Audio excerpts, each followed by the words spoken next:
Dear Patriots, before the news starts, please subscribe to our patriotic channel by clicking the subscribe button. Give us a thumbs up to this video.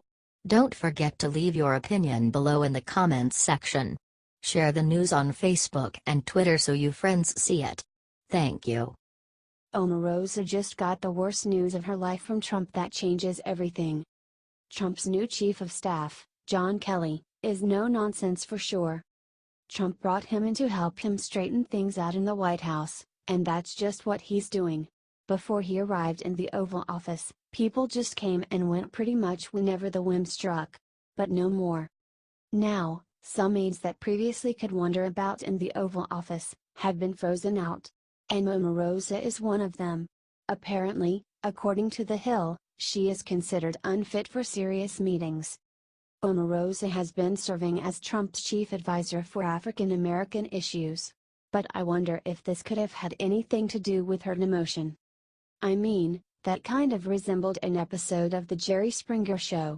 A bit out of control, and clearly, the interaction made some people uncomfortable. While she did appear to be defending Trump, how she went about it does seem to be the sort of thing Kelly is trying to clean up in the White House. Reportedly, she has been placed on a no-fly list. According to Fox News, Omarosa could not be reached for comment. Do you like what Trump and Kelly are doing in the White House? Comment yes or no and share to gather all comments.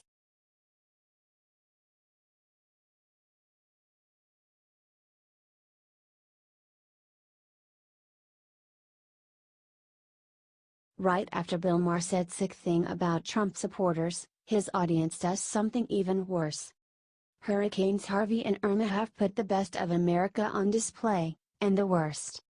After Hurricane Harvey tore through Houston, Texas, the true spirit of American kindness could be seen. Volunteers descended upon the city and donations came flooding in from across the country. And then there was Hollywood. While regular Americans suffered, the Hollywood elite used these hurricanes to bash President Donald Trump.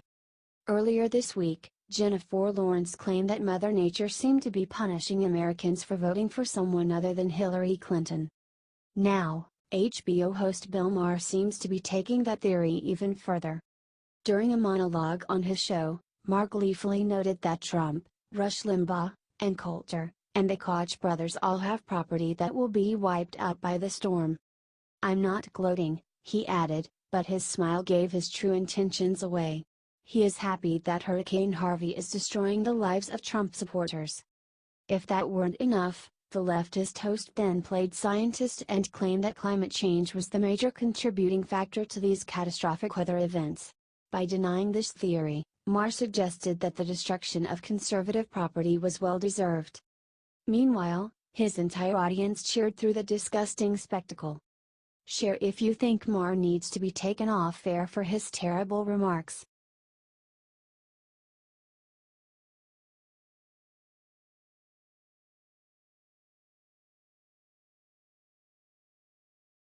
Right after Colbert mocked Trump with Nazi salute, Tucker Carlson ripped him to shreds with one question. You know, President Trump has been absolutely hammered in the media for his response to the Charlottesville riots, claiming he did not call out white supremacist and neo-Nazi groups when he in fact did multiple times. Just when you think that nonsense had died down and the media could go on to reporting news that actually matters, comedian Stephen Colbert brings it back to a whole new sick level. During an episode of The Late Show on Friday, Colbert lambasted former White House chief strategist Steve Bannon for saying he defended President Trump's Charlottesville comments, but that's not all. Colbert then proceeded to prove whatever point he was making by doing a Nazi salute. This is sick beyond belief, and that fellow leftist didn't see it and call him out is even more baffling. Tucker Carlson was paying attention at least and called Colbert out big time, saying, "Can we agree that is out of bounds? Jeffrey Lord just got canned from CNN for making reference to that regime, but it's okay here." How? Carlson's guest Joe Concha then brought down the hammer. This is late night comedy in 2017.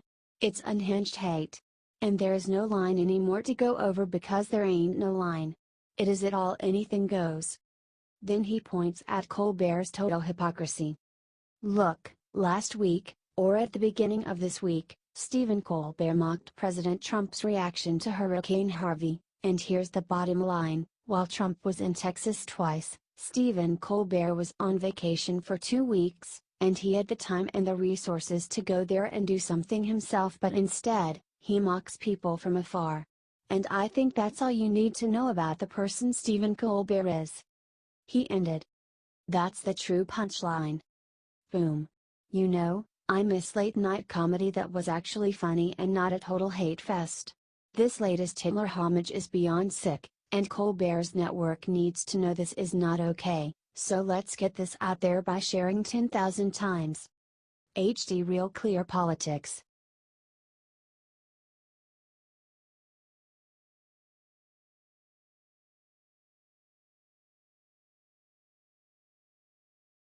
Right as Hurricane Irma was about to hit Florida, Trump bowed his head and did the incredible. President Trump has managed to lead the country through one major national disaster, Hurricane Harvey in Texas and Louisiana, and is already standing by for Hurricane Irma to hit Florida. The president assembled his cabinet in Camp David on Wednesday to make plans for the storm, and before discussions began he did something incredible: he bowed his head in prayer. Vice President Mike Pence led the prayer for the entire cabinet.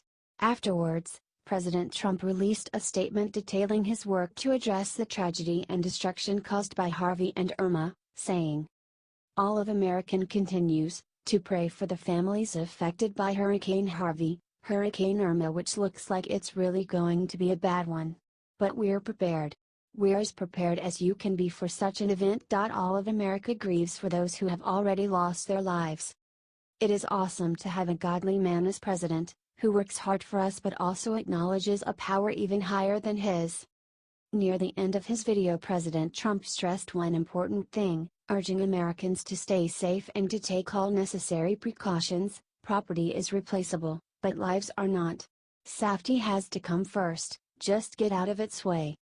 He then went on to assure Americans that my administration is monitoring the situation around the clock. These hurricanes will test our nation's strength, but with leaders like President Trump and his team in the White House, we know we can pull through this together. Share Trump's message of faith and strength to the world.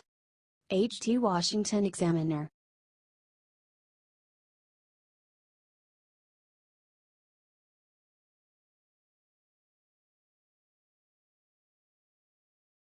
Newly leaked report shows Hillary did not win New Hampshire.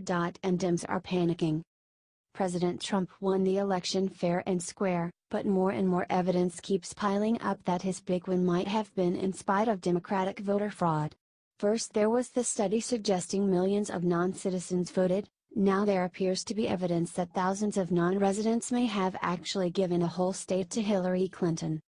New Hampshire House Speaker Sean Jasper, R., reported numbers on Thursday that indicate more than 6,500 people registered to vote in New Hampshire using out-of-state driver's licenses, Washington Times reports.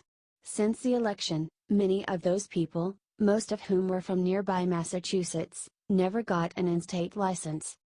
Some have suggested the state's same-day registration rules could be to blame, as people from Massachusetts, a solidly blue state, could travel to New Hampshire, vote, and then leave in one day. White House policy advisor Stephen Miller was unsurprised by Jasper's findings, saying, "Having worked before on a campaign in New Hampshire, I can tell you that this issue of busing voters into New Hampshire is widely known by anyone who's worked in New Hampshire politics. It's very real. It's very serious. This morning, on the show, is not the venue for me to lay out all the evidence. Leave it to Democrats to travel for miles around just to tell other people how they should be governed, in a state they don't even live in. Here's the 3 numbers you need to know. 6,540 people registered and voted on the same day, November 8, by showing out-of-state licenses. About 5,300 of those people had not received a New Hampshire driver's license or registered a vehicle in New Hampshire several months later. President Trump lost New Hampshire by 2,736 votes. This seems like pretty strong evidence of suspicious voting activity, with real consequences for elections.